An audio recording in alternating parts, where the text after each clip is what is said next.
ఓం హ్రీంకారాసనగద్భితానలసికాం సౌః క్లీం కళాంభిప్రతీం సౌవర్ణాంబరధారణీం వరసుధాధౌతాం త్రినేత్రోజ్వలాం వందే పుస్తకపాశమంకుశధరాం స్రగ్భూషితాముజ్వలాం త్వాం గౌరీం త్రిపురాం పరాత్ ప్రగలాం శ్రీచక్రసంచారిణీం. ఓం శ్రీ బెజవాడ కనకదుర్గాదేవ్యై నమః. శ్రీ దుర్గామల్లేశ్వరభ్యాం నమః. చాలా మందికి కొన్ని అనుమానాలు ఉంటాయి. ఏమంటే మేము నిత్యం పూజ చేస్తున్నాం ప్రతిరోజు కూడా, అయినా సరే మేము కోరుకున్న కోరికలు తీరడం లేదు. ఎవ్వరు ఏ పూజలు ఏ రోజు కూడా చేయనటువంటి వాళ్ళందరూ కూడా చాలా సుఖంగా సంతోషంగా జీవితాన్ని గడుపుతున్నారు. మరి మాకొచ్చేసరికి ఇల్లు లేదు, స్థలాలు కొనుక్కోలేకపోయాం, అలాగే మా పిల్లలందరూ కూడా మంచి ఉద్యోగాల్లోకి రాలేకపోయారు, పెళ్ళిళ్ళు అనేటటువంటివి కొంతమందికి బ్రేక్ అయిపోయినాయి. ఇలాంటి రకాల సమస్యలు. ఈ సమస్యల కోసమని మేము కొంతమంది జ్యోతిష్కుల దగ్గరికి వెళ్తే వాళ్ళు రెమెడీస్ పేరుతో లక్షల రూపాయలని మా దగ్గర నుంచి తీసుకొని హోమాలు చేశారు, ఆ తర్వాత పూజలు జరిపించారు. ఇవన్నీ కూడా జరిగినాయి. అయితే మరి మాకు ఫలితాలు ఎందుకు రావడం లేదండి అనేటటువంటి డౌట్ చాలా మందికి ఉంటుంది. అది కేవలము దానికి ఆన్సర్ ఏంటంటే మీ తప్పే. ఎలా అంటే ఎవరు చెప్పరు ఎవరు మంచి గురువులు ఎవరు చెడ్డ గురువులు. మంచి గురువు ఎప్పుడు కూడా నేను మంచి గురువుని అని చెప్పుకోడు, అసలు నేను గురువునే అని చెప్పుకోడు ఆయన. షిరిడి సాయినాథుడు, దత్తాత్రేయుల వారు, నాథ సాంప్రదాయంలో వీళ్ళంతా మత్స్యేంద్రుడు, వీళ్ళంతా కూడా శ్రీపాద వల్లభుడు వచ్చి గురుదేవులు రెండవ అవతారమైనటువంటి దత్తాత్రేయ రెండవ అవతారమైనటువంటి నృసింహ సరస్వతి స్వాముల వారు వచ్చి, నేను నీ గురువును, నా దగ్గరకు రా, నేను నీ సమస్యలు తీరుస్తానని ఎక్కడన్నా చెప్పినట్టు గురు చరిత్రలో ఉందా, లేదా శ్రీపాద వల్లభ చరిత్రలో ఉందా? చెప్పుకో. ఎవర్రా పబ్లిసిటీలు చేసుకుంటారంటే బయట ఏమీ లేనటువంటి వాళ్ళు పొట్టకుట్టు కోసం వచ్చినటువంటి వాళ్ళు పూజారులు, జ్యోతిష్కులు, సాధువులు, పీఠాలు, ఆశ్రమాలు పెట్టి సాధువుల కింద ఉంటారు. వీళ్ళు ఎన్నటికీ కూడా ప్రవచనకారులు, వీళ్ళంతా ఎన్నటికీ కూడా గురువులు కాలేరు వీళ్ళు. ఎందువల్లంటే గురువు అంటే ఏంటి? పరమహంస యోగానందుల వారు యోగదాస్ సత్సంగ అధ్యక్షులు, గురుదేవులైనటువంటి మహావతార్ బాబాజీ గారి శిష్యులైనటువంటి లహరి మహాశేషుడు శిష్యుడు యుక్తేశ్వర బాబాజీ, యుక్తేశ్వర బాబాజీ యొక్క శిష్యుడు పరమహంస యోగానందుల వారు. వారి శిష్యులు శాంతానందగిరి గారు. ఆ శాంతానందగిరి వారు మా గురువు గారు. వైఎస్ఎస్ రాంచీలో ఉంది.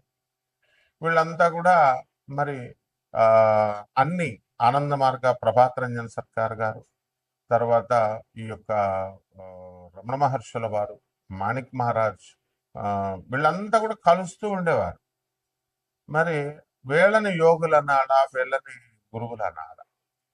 మరి అలా కాకుండా మీరు ఎవరి దగ్గరికి వాళ్ళ దగ్గరికి వెళ్ళి సమస్యలకు పరిష్కారాలు చెప్పమంటే వాళ్ళ బ్రతుకులే వాళ్ళకి స్టాండర్డ్ లేదు, వాళ్ళ జీవితాలే వాళ్ళు సరి చేసుకోలేకపోతున్నారు. మీకేం చేస్తారు?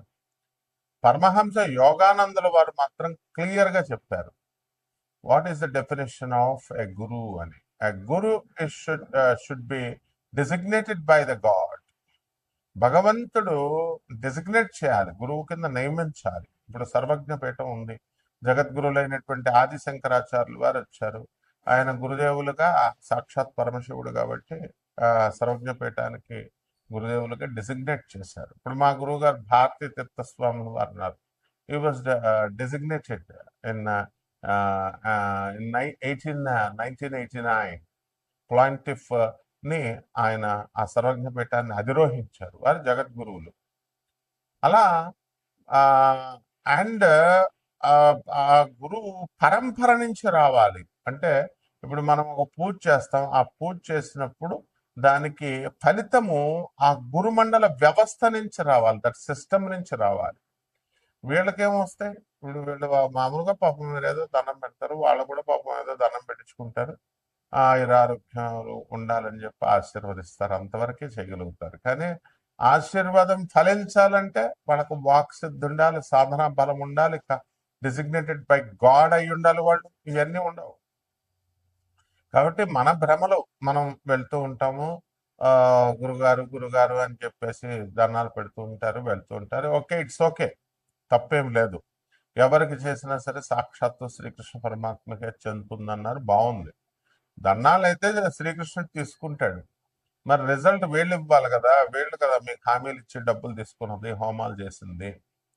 కాబట్టి వీళ్ళకి ఆ శక్తి లేనప్పుడు, ప్రగల్భాలు చెప్పినప్పుడు బుద్ధి లేనటువంటి మీరు విన్నారు, అందువలన తప్పు మీదనమాట.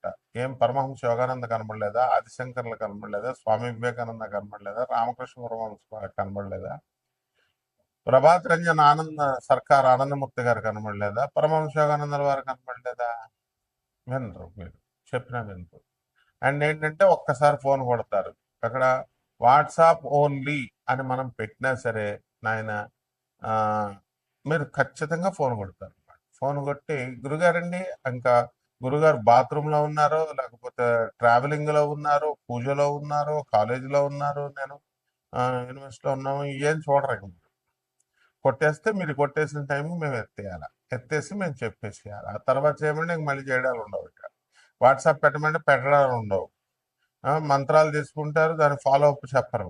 ఫాలో అప్ చెప్పండిరా అంటే గంట గంటకు ఫాలో అప్ చేసి గురుగారు ఇప్పుడు స్టార్ట్ చేస్తున్నానండి, తర్వాత రేపు స్టార్ట్ చేస్తానండి. ఇయ్యా ఒక పరంపరలో వెళ్ళాలి.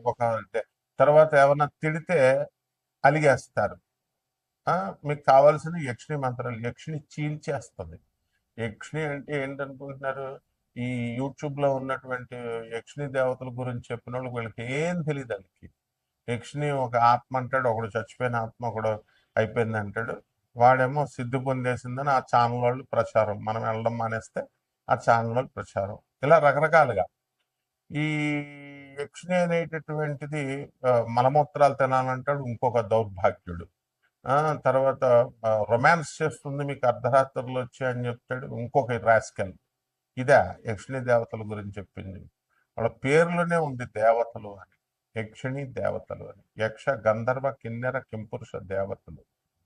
వీళ్ళకి ఎందుకు ఈ సాధన కఠినమైనటువంటిది అని అంటే, మనకి ఆ అవి చాలా మామూలు. మిగతా దేవతలందరూ కూడా నువ్వు స్నానం చేసి చేయకపోయినా పూజ, స్నానం చేసి చేసినా, స్నానం చేయకుండా చేసినా వాళ్ళు ఏమనుకోరు. నైవేద్యాలు నువ్వు ఎలా చేసినా ఏం చేసినా శుభ్రత, మడి మడి అని మడి బట్టలు కట్టేసుకోవడం కాదు. మడి అంటే ఈ మధ్య కాలంలో బిల్డప్ ఎక్కువైపోయింది. మడి భోజనాలు అంటాడు ఒకడు, ట్రస్ట్ పెట్టేస్తున్నాం, మడి భోజనాలు చేసేస్తాం, కింద ఆ, ఉపన్యాసాలు ఇచ్చేస్తాం, డొనేషన్స్ ఇచ్చేయండి.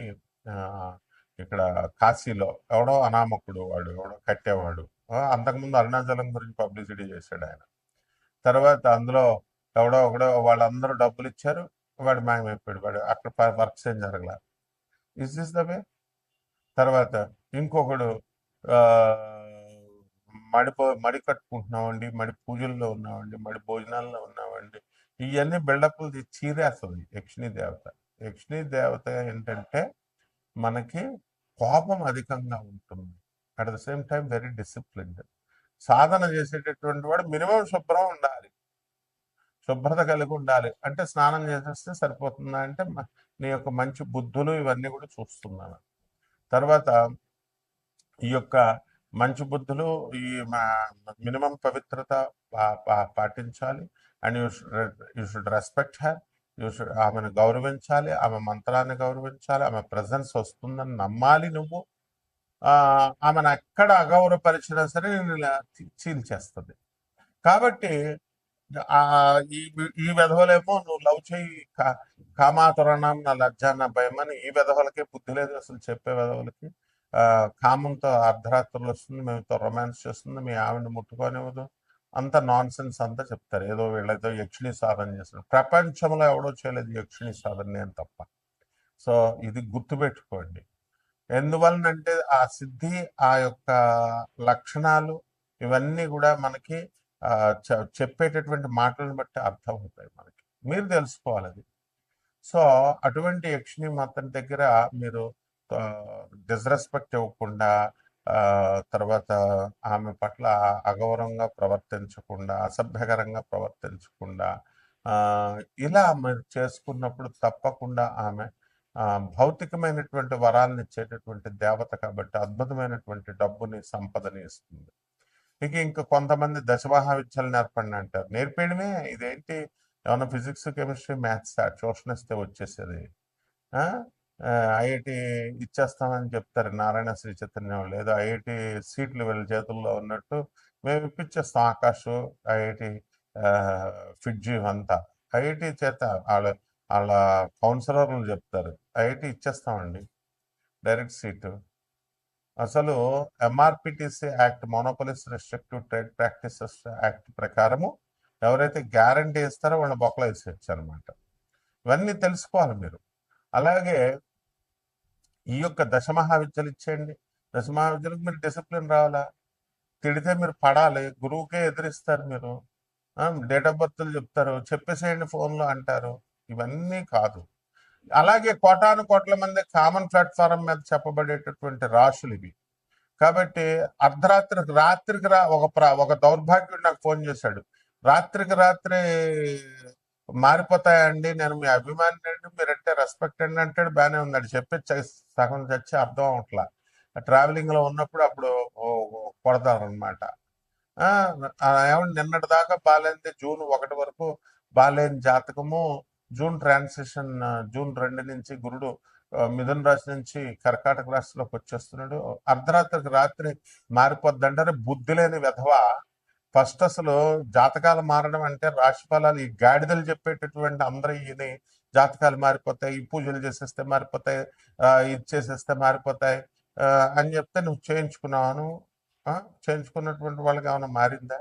₹1 ఇవ్వలేదు, పావలా ఇవ్వలేదు, స్టూపిడ్ ఫెలో. మారిపోద్దా అని నువ్వు డిస్కషన్స్ చేయడానికి ఆ ఫోన్ నెంబర్ పెట్టింది. నేను ఏమైనా మీ ఫ్రెండ్, నా 2 hours టైం, 2 minutes టైం అని అంటారు. I'm world #1 astrologer and 20 countries లో ఉన్న 600 ఆశ్రమాస్కి, ఆనంద్ మార్గ ఆశ్రమానికి, ఆ తర్వాత ఇండియాలో ఉన్నటువంటి 300 ఆశ్రమాలకి రిప్రజెంటేటివ్ గురువుని, ఇంటర్నేషనల్ కోఆర్డినేటర్ని. అరే, పర్సనల్ అపాయింట్మెంట్ అంటారు కొంతమంది. పర్సనల్ అపాయింట్మెంట్ అనేది కుదరదు. బికాస్ యాజ్ ఎ ప్రొఫెసర్ నాకు మొత్తం ఆల్ ఇండియాలో ఉన్నటువంటి స్టూడెంట్స్ని మేము చూసుకోవాలి. సివిల్ సర్వీసెస్ ఇలాంటి ఎగ్జామ్స్ రాసేవాళ్ళు ఉంటారు. And only for IAS, IPS, ministers వాళ్ళకి, ఎమ్మెల్యేలు, ఎంపీలకి వాళ్ళకే సరిపోదు మాకు అపాయింట్మెంట్ ఇవ్వడానికి, మా స్టూడెంట్స్ని చూసుకోవడానికి. కామన్ మ్యాన్ అది హర్ట్ చేయడానికి కాదు. We don't have enough time.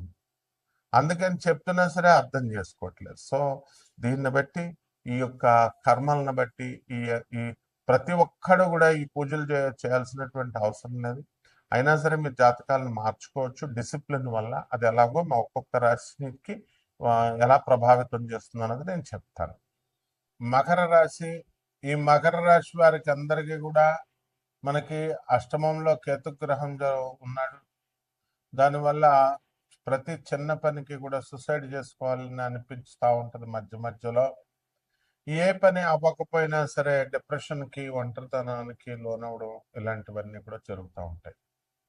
కాబట్టి ఈ యొక్క మకర రాశి వాళ్ళందరికీ కూడా మరి ధనస్థానంలో ఉన్నటువంటి రాహుగ్రహం వలన మీ మాటలతోనే మీరు డబ్బులు సంపాదించడం అనేటటువంటివి జరుగుతాయి.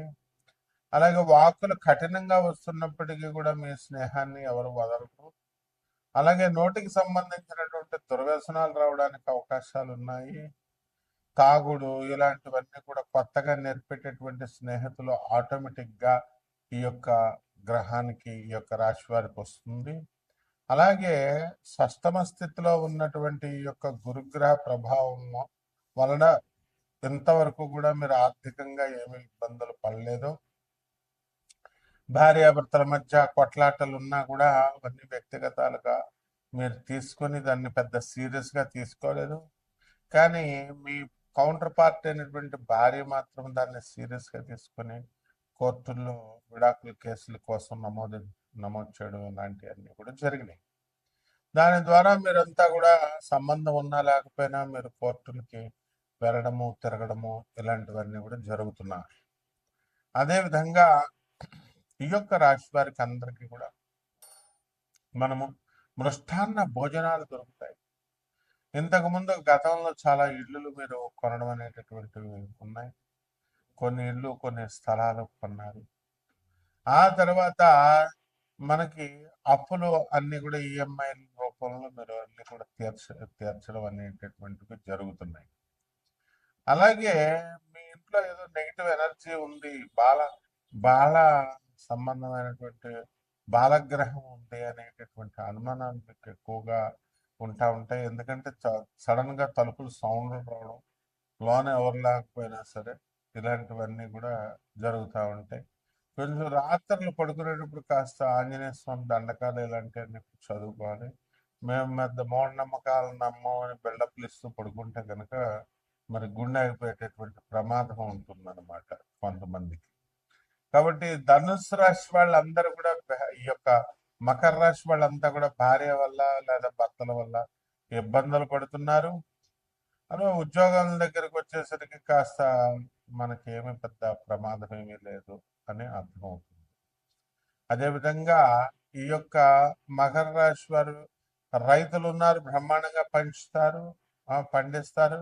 అలాగే మీ సోదరులంతా కూడా శని మీనరాశిలో ఉన్న కారణంగా మీ సోదరులందరూ కూడా మీ వల్ల, మీ సలహాల వల్ల బ్రహ్మాండంగా డెవలప్మెంట్ అనేటటువంటిది జరుగుతుంది. అలాగే ఈ యొక్క సిఇఓలు మీ నేటివ్ ప్లేస్ నుంచి, ఊర్ల నుంచి బస్సుల్లో రాకుండా ట్రైన్లో మాత్రమే వస్తాను, లేకపోతే ఫ్లైట్లో మాత్రమే వస్తాను అని మీకే బుక్ చేయమని చెప్పి ఇలా రకరకాల సమస్యలతో, ఇలాంటి చిన్న చిన్న సమస్యలతో మీరు ఏం చేయాలో తెలియక బుక్ చేయలేకపోతే మీరు తిట్లు తినడం ఇలాంటివన్నీ కూడా జరుగుతూ ఉంటాయి.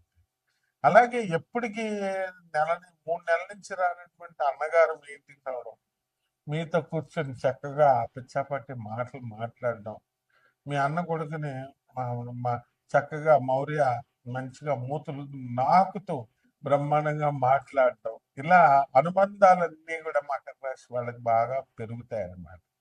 కాబట్టి పరిహారాలు ఏం చేసుకోవాలంటే ఈ అష్టమ కేతు జపం చేసుకోండి, కేతు స్తోత్రాలు చదవండి. కేతువుకి కిలోంపావు ఉలవల్ని ఆవుపేట రంగున్నటువంటి వస్త్రాలు ఇచ్చి పేద బ్రాహ్మణులకి సోమవారం నాడు ఉదయం 7 గంటలకి దానం చేసుకోండి. దశమహావిద్యల్లో ఒకటైనటువంటి ధూమావతి అమ్మవారి యొక్క మంత్ర జపాన్ని, అమ్మవారి యొక్క హోమాన్ని మీ ఇళ్లలో చేసుకోవడం ద్వారా బ్రహ్మాండంగా ఉంటుంది. ఒక్క రావి చెట్టు పెంచండి ప్లీజ్, ఒక్క రావి చెట్టు. అది మీ జీవితాన్ని మార్చేస్తుంది. రావి చెట్టు లేకపోతే మాత్రం మీకు మటాష్ చెప్తున్నాను, అందులో డౌట్ లేదు. ఎందుకంటే దేవతా వృక్షాలని డిఫారెస్టేషన్ నరికడం కాదు, ఎఫారెస్టేషన్ చేయాలి. అప్పుడే మీకు గ్రహాలు మారుతాయి నాయన. కాబట్టి ఈ యొక్క పెంచకూడదు ఈ చెట్లని, లేకపోతే పాలకారి చెట్లను ఇంట్లో ఉంచకూడదని నరికేసిన మీ పూర్వీకుల్ని శపించేసిన ఈ చెట్లు. కాబట్టి రావి చెట్టు జపం చేయండి. రావి చెట్టుకు మీరు ఇంట్లో చక్కగా తెచ్చుకోండి, కుండీలో వేయండి. ఆ తర్వాత తులసి చెట్టుకు పూజ చేసినట్టు పూజ చేయండి. ఆ తర్వాత తీసుకెళ్ళి కొంచెం పెద్ద అయిన తర్వాత బయట వెద్దరు కానీ దానికి నీళ్లు పోస్తూ డైలీ పెంచాలి. ఇలా చేసినప్పుడు మాత్రమే ఒక్క రూపాయి కూడా ఖర్చు కాకుండా మీ దోషాలన్నీ తొలగిపోతాయి. శుభమస్తు.